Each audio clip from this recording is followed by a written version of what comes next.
Ladies and gentlemen, boys and girls, food fans of all ages, our show is ready to begin. So, if you please take your seats.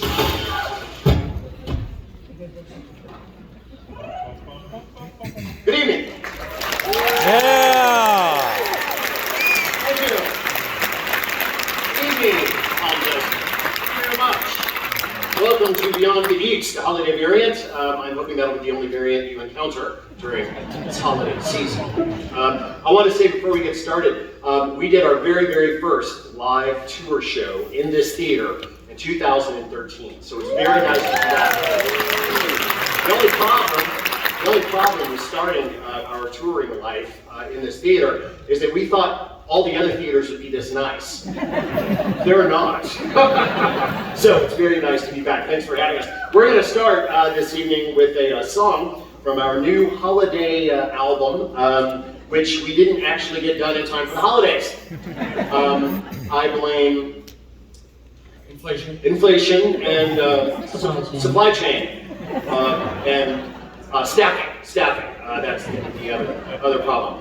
Anyway, we'll have it out for next year. But this is a song off of that new album, and it's about a food that I think is probably the most hated holiday food on earth. This is called fruitcake. You guys got me laughing. Stop that.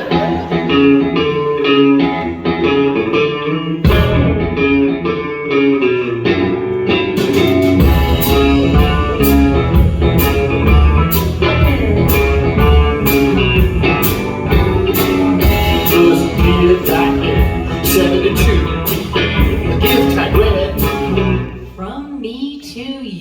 Like a brick, storm and she will escape. Should I have it done? Sing out the risk. Just again, our annual tradition. A holiday tree, no cannon, ammunition, no, it's a fruitcake. Oh no, fruitcake. I cut me a sliver, but then I found out. The thing exploded like some kind of icicle. Cans were purple, the cherries were green. I guess you're trying to radiate my spleen, and that's when I realized your gift is a curse. If I swallow this down, I'm gonna need a hearse, because it's a fruitcake. Oh no, fruitcake. Play that blues here now.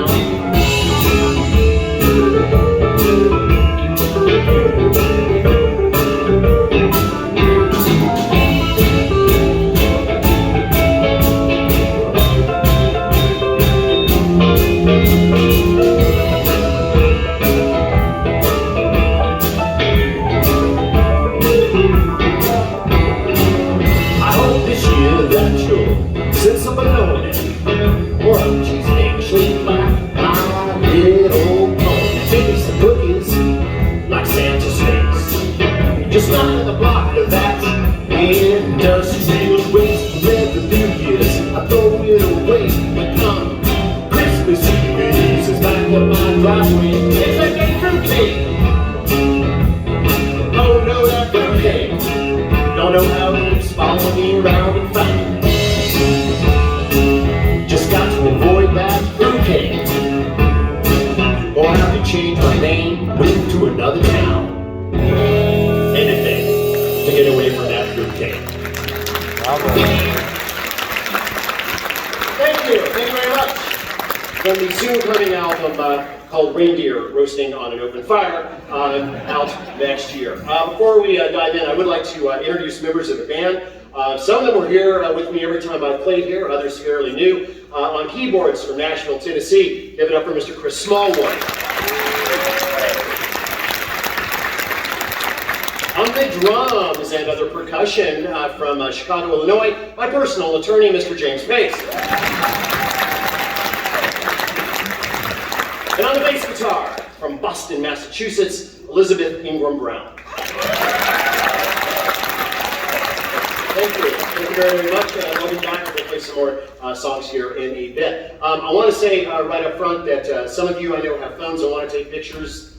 Go ahead, knock yourselves out. Usually we ask that people don't take pictures during the second act of the show because we have something that we want to keep secret. We're only 7 shows from the end of the tour, so do whatever the heck you want, I don't care. Perfectly fine. But we do ask one favor, please, with your photos, if you post them online with our blessing, certainly, please use this hashtag, Beyond the Eats, which will help us with those 7 remaining shows. Because, you never know, somebody may not have decided. So, your photo that puts them over the edge, if I say. Thank you for that. How's everybody doing with the holidays? We're in it now. I mean, we're in the holidays. We're in that culinary window between Thanksgiving, Hanukkah, and Christmas. Did anybody cook a turkey this year? No. No, I'm not doing the turkey. I did not get to do a turkey because we were doing a live show in Toronto. So 1 turkey but 3. Yes, Canada. Yes. Are you rooting for Canada, surrounded by empty seats? I can see. Those are amazing boots you're wearing. I hope that no light falls on them. Those are incredibly sparkling. Well, it's a time of tradition for most of us. A lot of us will cook the same foods that we cook every single year. I will do that.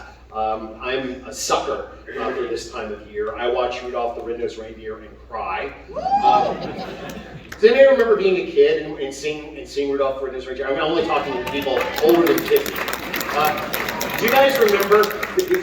It was the first commercial, and every commercial break was for Norelco razors, and it was Santa Claus riding the head of a Norelco razor. Now, I was so angry as a child because all I wanted for Christmas was a Norelco razor. I'm serious. My parents were like, "No, we're not buying you a razor. You're 4." And I'm like, "I hate you," and I'm running away.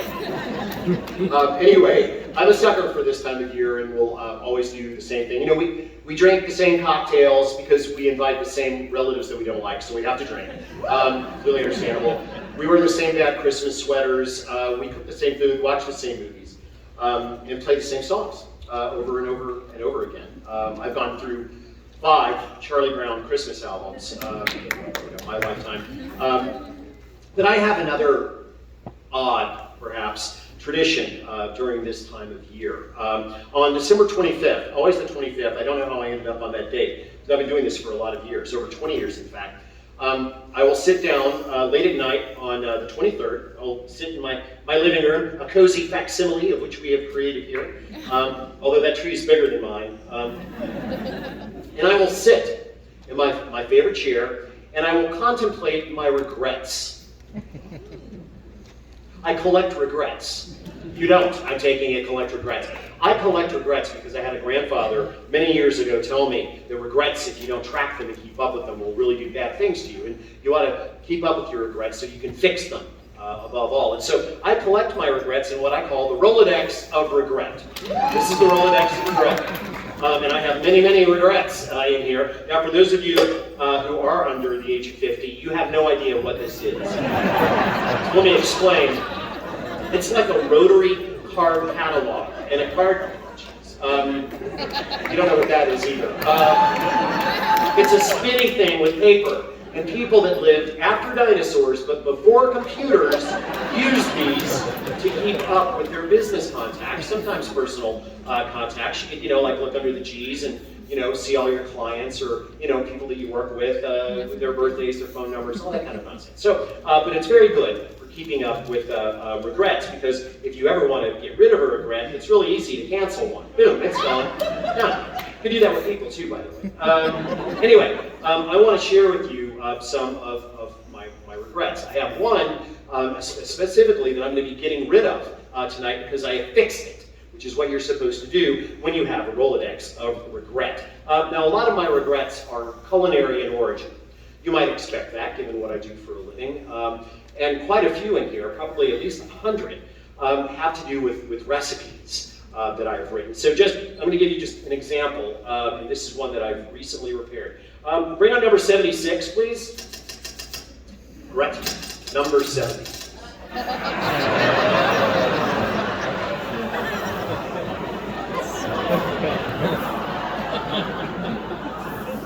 So that's how it's going to be tonight, huh? It's okay. It's all right. I don't mind, it's fine. Look, oh God.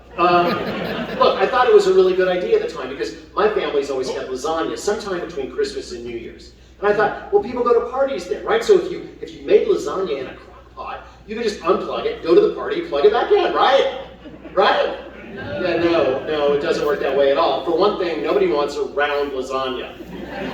I didn't realize that at the time because that eliminates the corner pieces. That's for people you don't want to alienate, right? Because the corner pieces are the jam. Anyway, and you also don't want to include ingredients that might alienate lasagna fans. For instance, this recipe calls for powdered goat milk. I don't know what I was thinking, okay? It seemed, I had a reason, I don't remember it anymore. But I do have one bit of pride about this recipe, which I think hit the internet somewhere around 2011, probably 2012.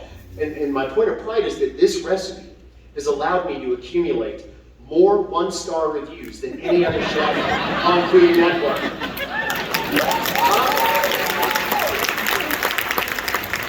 I suck. It says it right there. Yeah, so I'm just going to read a couple of these to you guys so you'll understand how bad it can be to be a professional recipe writer. And what's really weird is that even though this recipe's been online, let me do the math. All right, 9 years. 9 years. People keep cooking it. Now, who here has ever cooked a recipe off the internet? I mean, yeah. But how many of you purposefully cooked one with over 100 one-star reviews? The only people that do that are people that really like to write one-star reviews, right? So here's one. This is from 2018, all right, at which point this recipe already had about 70 one-star reviews. This user goes by the name Chopper. The noodle. Why is that funny, sir? You wouldn't be Chopper, would you? The noodles along the side of the crock pot got super stuck and are there to this day. The meat cooked through but retained a pink color, which was disgusting. Couldn't get the kids to try it. But good for them, as it was very bland. Ouchie. But it gets much worse. This is from January of 2022, this year, right? This recipe sucks worse than the Sarlacc pit. Clearly not many Star Wars fans here. The Sarlacc pit, featured prominently in Return of the Jedi, is a horrible beast that lives in the sand on Tatooine. Never mind, it's bad. Just know that it's bad. But this review gets even worse. Listen to this. This chilled my blood. I made this for my family, but we ended up going to Olive Garden.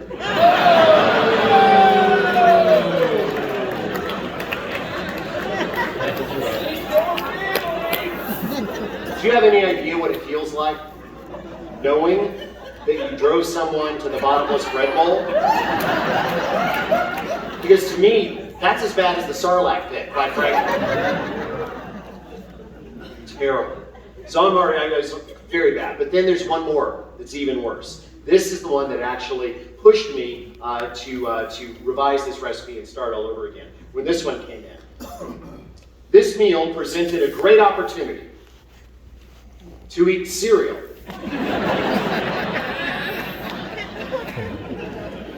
Well, I listened, America, and here is a picture of the new lasagna, which I think you would agree looks like lasagna, right? I mean, Garfield the cat would eat that in a heartbeat. What I found is that the main thing is that you've got to make lasagna a rectangle, and it needs to include at least 12 pounds of cheese, which this one now does. So I am now, because I have dealt with this, I am now officially removing this regret from my Rolodex, because I have faced it, and I have dealt with it. Now, that recipe was going to be featured in the 3rd season of Good Eats Reloaded, but we fell into some budgetary issues with a certain network that will remain nameless.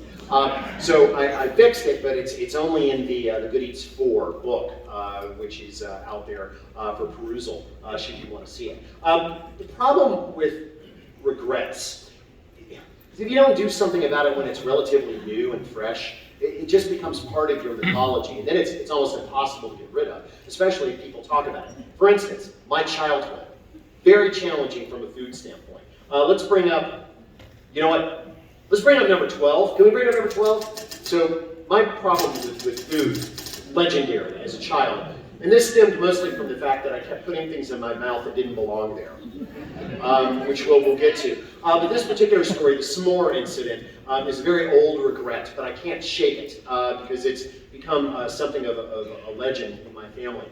Everybody knows what a s'more is, right? Yep. And everybody likes them, right? Yeah. Right? Yeah. Okay, just making sure you're awake. So, my first contact with s'mores was the Thanksgiving weekend, 1967.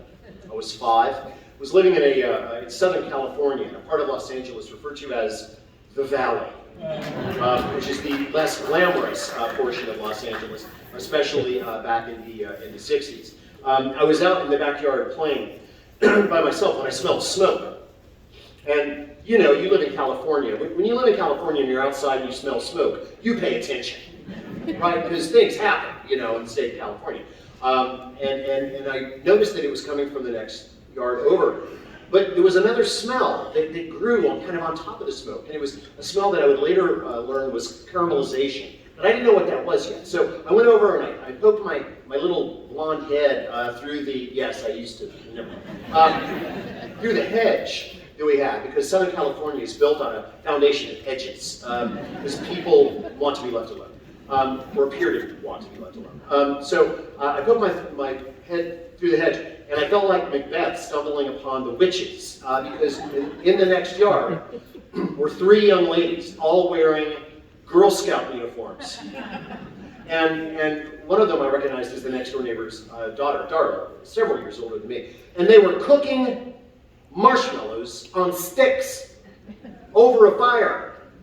I had never seen this before. I'm like, what sorcery is this? Right? And then I watched them through the hedge as they made sandwiches out of these marshmallows with graham crackers and chocolate. And I was shocked and intrigued and very hungry. And I went running into my mom in the kitchen and I told her what I saw. And she's like, those are called s'mores. And I'm like, well, can I have some? She's like, no. And there was a reason for this. It has to do with ingredients. Now, I knew we had graham crackers. Every mother growing up, and every mother who had a child in the 60s fed them graham crackers 3 times a day because it signaled that they were healthy, right? Because it's not a real cookie, it's not like an Oreo, it's not Chips Ahoy, right? It's just this brown thing. And I don't think that most moms in California at the time realized that this crackers, the person that made this, was responsible for this, was a 19th century minister named Sylvester Graham. And Sylvester Graham's only interest was in designing food products to quell sexual urges. That's all. That's all the graham cracker was meant to do. Quell sexual urges. And I don't think that most people, parents knew that. It wasn't a big threat for me at the time. I was 5 years old, right? But go home tonight. If you got that box, you need to do some thinking. Because, I mean, he could be right, you know? Anyway, so we had those. And I knew that we had marshmallows because we're Southern. I don't mean Southern like Southern California. I was born in Southern California, but my entire gene pool, including both of my parents, is from the North Georgia mountains. All right? Does anybody know the movie Deliverance? You? My people. My people. Our family crest was a propane tank with crossed banjos. That's how that was. Our family anthem. Yes, absolutely. Absolutely. So I knew that we had marshmallows. See, where we're from, and you guys would know. Anybody here from the Deep South? And I don't mean California. I mean, you know. Marshmallows are salad ingredients. Where I'm from. All right? In Georgia, you need, in parts of Tennessee and South Carolina, Alabama, certainly, you need 3 things to make a salad. You need marshmallows, you need Jell-O, and you need mayonnaise. You know what I'm talking about. And if it's the holidays, you can add cottage cheese and maraschino cherries. But that's enough vegetables, okay? That's enough vegetables. So I knew we had marshmallows. That wasn't the problem. The problem is chocolate. I was not allowed to have chocolate except during Easter Sunday. I got a little basket with some chocolate, and Halloween, where I was allowed to go out with my little government issue plastic pumpkin bucket and gather all the chocolate that I could hold. But that was it. And there was a reason for this. Around the age of 2, I discovered a deep affection for Gainsburger dog food. Does anybody remember Gainsburger? Anybody? So it was this extruded pink stuff that looked like somebody used a big Play-Doh factory, and it was extruded into the shape of the patty, and then compacted so that it looked like raw hamburger, right? Then it was wrapped in cellophane, and you were supposed to crack open the cellophane and let the food drop into the dog bowl. I thought the stuff was amazing. And I told you I would try just about anything, and I can't remember, to be honest with you, what it tasted like, but just talking to you right now, my mouth is watering. If anybody whipped one of those out of their bag right now, I would hit it like that. I'm serious. So delicious. And I knew that I wasn't supposed to be eating it, which is why I would take it and go off to my secret eating place, which was my swing set, where I would go to eat things that I knew deep down I wasn't supposed to be eating. It's where I also had my first single malt scotch. Hey, it smelled like Band-Aids. If you don't want a kid to drink something, don't make it smell like Band-Aids. Kids love to smell the Band-Aids, and single malt scotch, because of the phenols, Band-Aids. My parents would have cocktail parties and then go to bed and just leave everything out. I'd get up in the morning, Band-Aids. Boom! Not my fault, is it? Anyway, back to the dog food. So I would take the food out of the dog's bowl and eat it. But of course I didn't want to starve the dog, so I would always go get something and trade him. And that was fine, right up until the day that I gave him an entire Nestle Crunch bar. Oh yeah, like I was supposed to know chocolate can kill a dog. How would I have known that? I mean, it didn't kill him, he just went away to the hospital for several days. And so when he came home, they had given, fairly, I didn't do a very good job of unwrapping it. So when they like pumped his little tummy, there was foil in there, and they spread over the foil. You could see the embossed Nestle logo, right? And so my mom comes home, she's like, "So where did you get that?" And I'm like, "The cabinet." Pow! No chocolate. That was it. So now it's after Thanksgiving. All right, so my stash from Halloween is long gone, right? So no s'mores for me. That's it. Done until, Easter. But luckily, the holidays occasionally deliver a miracle. And my Christmas miracle came that year, because 3 days later, after I asked Mom about the s'mores, I found out that we were having visitors from back east. My Aunt Verna and my Uncle George were coming from back east. I had a daughter that was in college in San Francisco. They were going to spend a couple days with us before driving up the coast. What excited me about this was Aunt Verna was a chocolate hoarder. She hid chocolate everywhere. It was often said that Verna was never more than 10 steps from chocolate. She hid it at the church. She hid it at the beauty parlor. She hid it in the car. She hid it in the house. All over the house. She hid it in her clothes. She hid it everywhere, right? And I think this came from the fact that she grew up during the Depression. And they only got chocolate on Christmas and their birthdays. And the brand that she liked only came wrapped in foil. Whatever it was back then, they didn't waste time and money on paper. And so whenever she got chocolate, when I knew her, she would throw away the paper wrappers. All the chocolate was only in foil. This made a bag of Hershey's Singles very treacherous for a child. Because you never knew when you might hit a special bark, Kids don't like that. Anyway, she hid things all over the house, and when I would visit them, we had a game, which was that I would look for the chocolate, and I could keep half of what I found. This was a brilliant bit of child watching, because I never asked to watch TV. I never needed to go outside. I never did anything but look for chocolate. It was a wonderful way to keep me in place. And she always made sure that it would be someplace where I couldn't get that frustrated. I mean, she would really hide it, but occasionally there would be a place that I knew there would be some. For instance, everybody back in those days had matching kitchen canisters. Anybody remember those? It came as a set. There'd be the big one was flour, and the smaller one was sugar, and then coffee, and then tea, and then sometimes, in the South at least, they added the bacon grease canister, which never tastes quite as good as you think it's going to. It's really more an aromatherapy kind of thing. So what Aunt Verna did, they didn't drink tea, so she would fill the tea canister with chocolate and then put enough tea bags on top just to cover the chocolate, right? But I was onto it, right? So I would always find that. So now they're coming to my house, and I'm very excited because I know she's going to be holding, right? I know. She is going to be traveling with a major stash. So they show up a few days before Christmas. Big rental Chrysler pulls up in the driveway from the airport, and they get out 10 suitcases. And me and my dad carry the suitcases into this little den that we had with a fold-out sofa. We had a very humble little bungalow, and no spare room. So they went in there, all these suitcases, and then of course the adults are blah, blah, blah, blah, blah, blah, blah. Oh, let's go out on the patio for cocktails, because in the 60s in Southern California, everything happened on the patio. You guys should know about that, except in the summer when you would burst into freaking flames. Right? I've been here in July. People just explode. It's terrible. Swimming pools. There was water in it this morning. Anyway, so everybody goes out on the patio for cocktails, but I'm like, no, I'm going to stay inside. I'm going to play. Yeah, I got some yard darts. I'm going to play. Bye.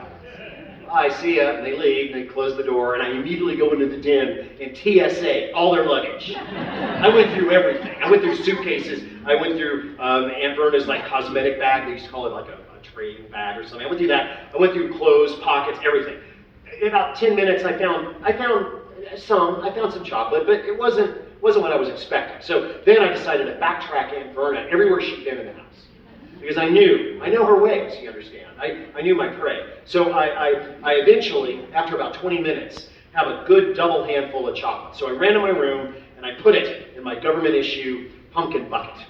Because that was off limits to my mother. It was like Switzerland. She can't go in there, right? Whatever's in there is safe. So I've got my chocolate, I'm safe. Later that night, still out on the patio, my parents had served dinner. And my father had made his famous lamb kebabs. They were really tasty. But what I liked about the lamb kebabs were the skewers. He had this special set of skewers that looked like swords, Turkish swords, about this long. And I was fascinated by them because they were swords, and they had a little suitcase, and I was never allowed to touch them because I would have gouged both eyes out, you know? And his thing that he did is after he served them, he would put them back on his little hibachi. You guys know what a hibachi is, right? It's like a little, it's so funny because no one where I live knows what a hibachi is. No one in the Deep South will own a hibachi because you can't fit a whole pig on it. So nobody's interested, right? Nobody's interested. Anyway, so what he would do is he would put the little swords back on the fire to burn off any residue that was on them. And if you paid attention and it was dark enough at night, which it was December, they would glow red. They would get red hot. What little boy doesn't want red hot pokers? I was completely enthralled with this process. So much so that I almost missed my opportunity. Luckily, I snapped to my senses. S'mores! Dad, let's make s'mores. We can have s'mores. We got everything we need. Let's make s'mores. Have you ever had s'mores? I've never had s'mores. Let's do this. And he's like, you know we don't have any chocolate. Don't worry, Dad. I got the hookup. I got this. I got the chocolate. And my dad was like, you never asked me where I got anything. He only punished me for what I did with the thing that I got. Never. I could have driven up in a Ferrari. It would have been a nice car. It would have been fine. So he's like, yeah, sure, we'll make s'mores. So I run inside, and I get a really nice platter, because I knew even then, presentation. Very important. And of course, if we learned anything from 30 years of Food Network, presentation. It's like these aren't the droids you're looking for, right? Literally, if it's a good presentation, it can taste like cat crap. Doesn't matter. It's going to be great. So I get the platter, I get the sexual repression crackers, I get the marshmallows, I lay out the crackers, I give Dad the marshmallows, he starts doing the roasting thing. I try to nonchalantly go into my room, nobody thinks. And I stuff my pockets full of chocolate. I come back out, just going back to the patio, and I start unwrapping the chocolate, right? Putting it down on top of the sexual repression crackers, and then my dad comes over with perfectly roasted marshmallows. Never charred, but never on fire. And he put it down on top of the chocolate. I capped with another sexual repression cracker. And then the important part. You see, people think that that's it. That's a s'more. No. That is just the ingredients of a s'more. It does not become a s'more until one has pushed down, compressing the molten marshmallows so that it envelops the chocolate. It's critical. I watched The Girls Next Door, and I was ready for it because I'll be honest with you, it's like giving CPR to a butterfly. That's what it's like. Clear, just barely, because if you break the cracker, it's over. It's just, the cracker must maintain rigidity, which is a funny thing for a sexual repression cracker. But anyway, I did CPR, nothing broke, everything's great. I take the platter and I head over to the adult table. And I put it down, and Aunt Verna immediately begins to applaud me. Oh my gosh, he's so clever, he's 5 and he makes s'mores. And then everybody else started clapping. This was the first time anyone had applauded anything I had ever done. I liked it. I still like it. No, make me earn it. Make me earn it. Wait till the very end of the night. Then, yeah. So we'll see how it goes, right? So literally, I'm getting all puffed up over there, a little kid, I'm like, bon appetit, And everybody starts to eat their s'more. Aunt Verna eats hers so fast that by the time my dad gets over, it's gone. So my dad, in an amazing act of chivalry, gives his s'more to her. But not me. I grab mine and head to the swing set.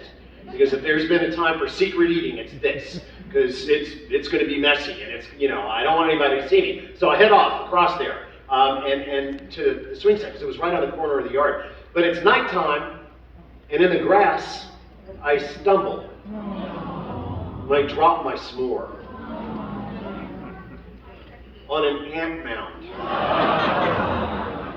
Have you ever seen a small child try to wipe angry ants off of molten marshmallow?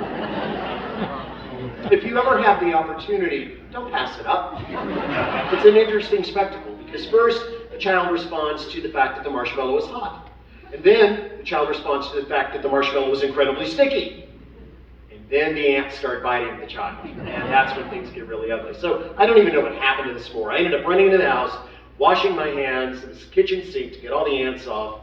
And I think that I settled for like a snack pack pudding. Yeah, everybody's like, oh. Because that was the dessert for when there's no dessert. Yeah, it's canned pudding, right? I mean, who wants that? But I did it. I ate it, and I went to bed. I remember laying there in the bed, listening to the adults out on the patio, still having a great time. And I thought, you know what? I used food to bring people joy. That's a good thing. That's a good thing. I should feel good about this. And with a smile on my face, I went to sleep. I don't know what time it was when my father woke me, but I do know this. I do know that it was a time of night that I have never seen before. Middle of the night is very mysterious to children. We don't know what goes on. I mean, we've got no idea what shenanigans are going on in the middle of the night, right? But it was the middle of the night. It must have been like 3 in the morning. It was very dark. It was very quiet. And my dad, I wake up, he's shaking my legs. Alton, wake up. And I wake up really slow, and Dad's in his pajamas sitting on my bed. I'm like, what is it, Dad? He says, Alton, where did you get the chocolate? And I said, no. I said, listen, it's Aunt Verna's. It's a game we play. And I look for the chocolate, and I get to keep half the chocolate, and I use the chocolate in the s'mores, and everybody liked the s'mores, so everything's done. That's it. Yeah. I need you to show me where you got the chocolate. And I'm like, okay, Dad, all right. So I get up out of my comfy bed, and I go out of my room, and it'll help tell this story if I explain some of the architecture. These bungalows were cranked out in the 40s and 50s by the zillions in Southern California. And I came out of my room, and my room was at the end of a hall right next to the front door, which is where you want your child to sleep, right? Today, family services would have taken you away. Back then, it was kind of like, there's the door, kid. If you turned right, you took a couple of steps, there was an entryway into a small living room, and the entryways out to the patio, sliding glass door, and the kitchen, and a little den where the relatives are currently sleeping. And if you took a couple more steps, there was a phone nook. Anybody remember phone nooks?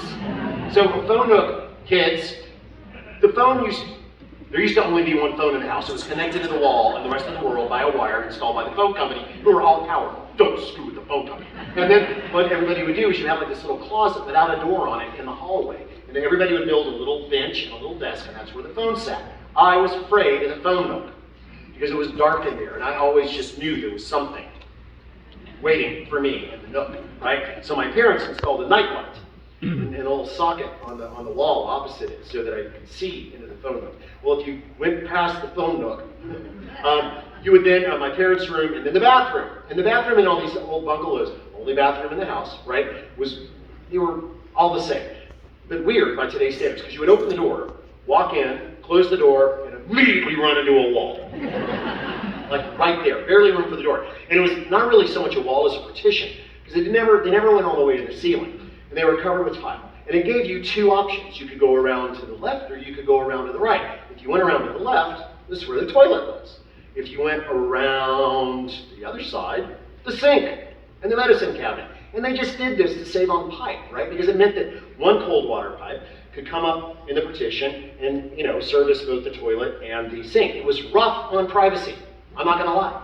Because you could be in there brushing your teeth, and you hear the door close, you know what's going on, right? So I come in and I go around to the sink side, and I have this little stool that my dad had built me because I was scrawny. And I got up on it so I could reach the sink, and my dad comes around behind me. I open the medicine cabinet, and I point, and I say, there it is, I told you I didn't take it all. At that exact moment, we hear something heavy moving fast down the hall. It's Aunt Verna, who is not a small girl by any stretch of the imagination. And she's moving, man, she is moving. And we hear her come down the hall, and the door to the bathroom opens, closes, and she goes around the other side. And we're standing there at the sink. My dad's behind me, immediately claps his hand. Well, look,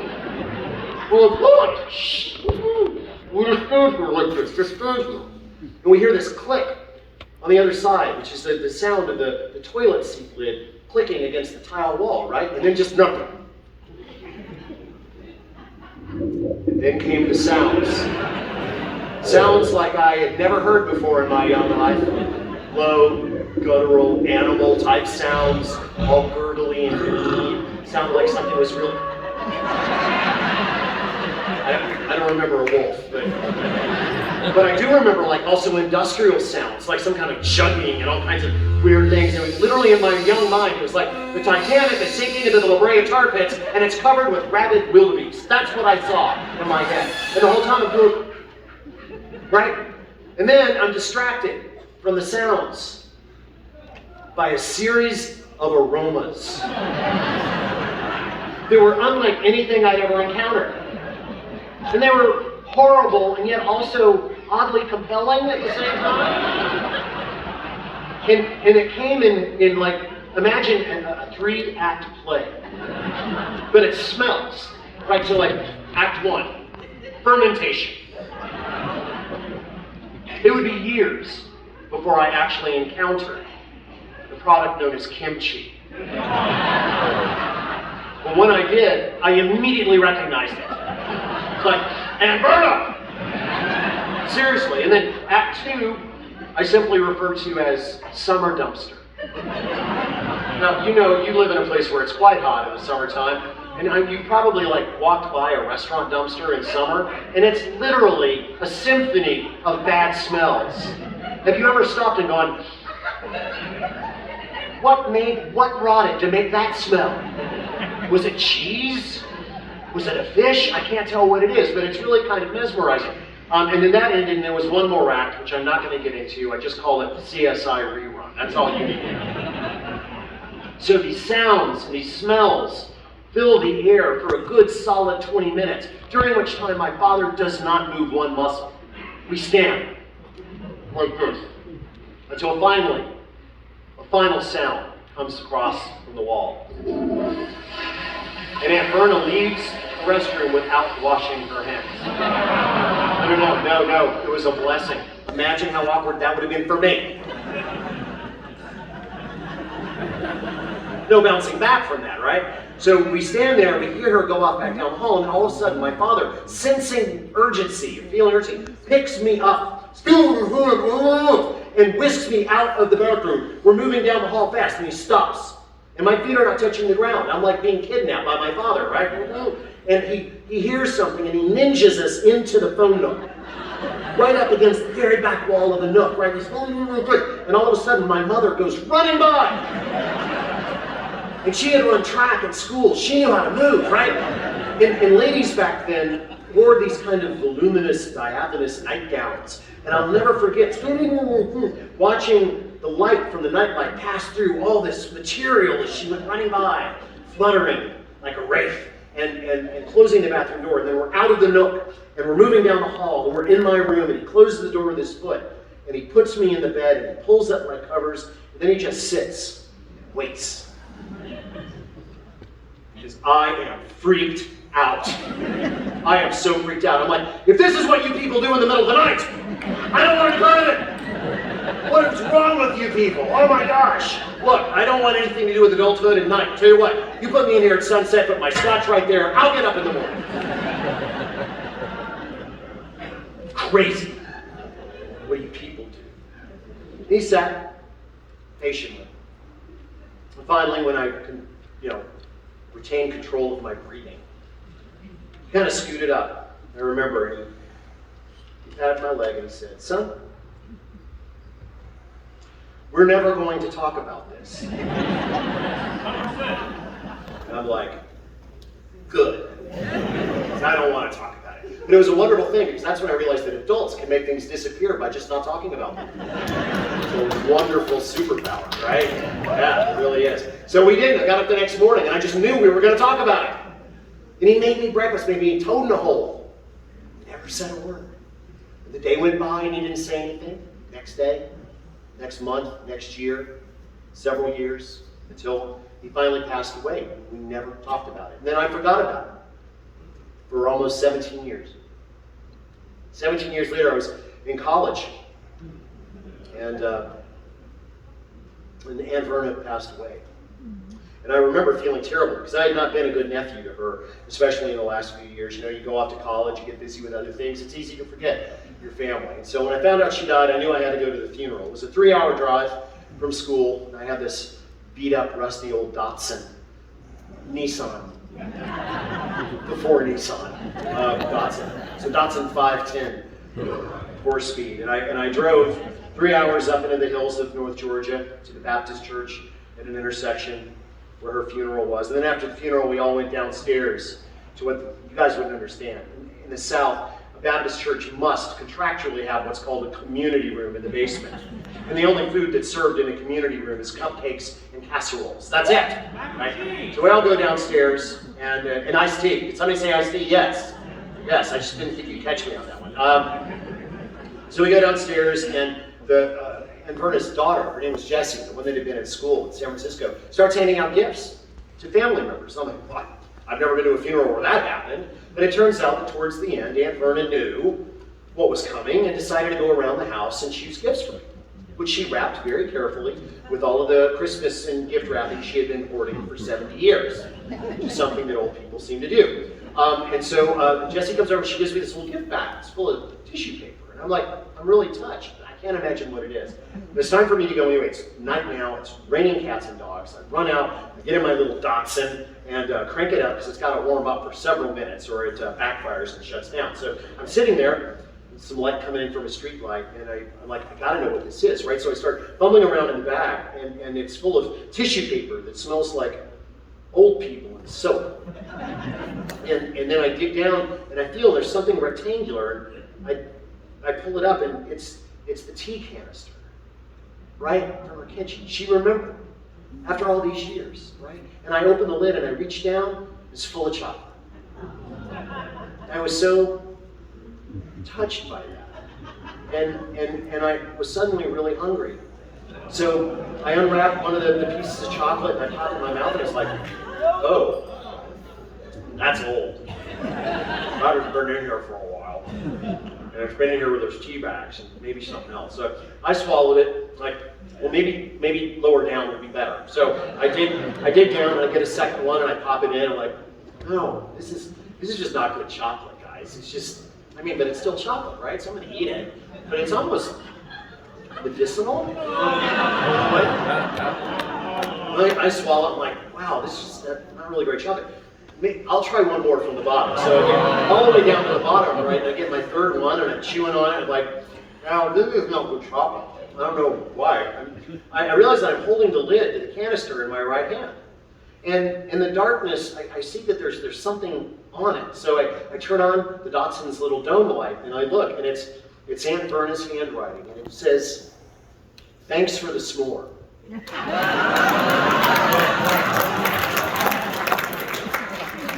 And I'm like, suddenly the whole incident comes rushing back, comes back in my mind. So I hadn't talked about it, and I hadn't thought about it very much, but now all of a sudden, like, my blood goes cold, and I, turn the dome light on high, and I dig into the canister, and I unwrap another chocolate, and sure enough, there's the X-Lax logo right back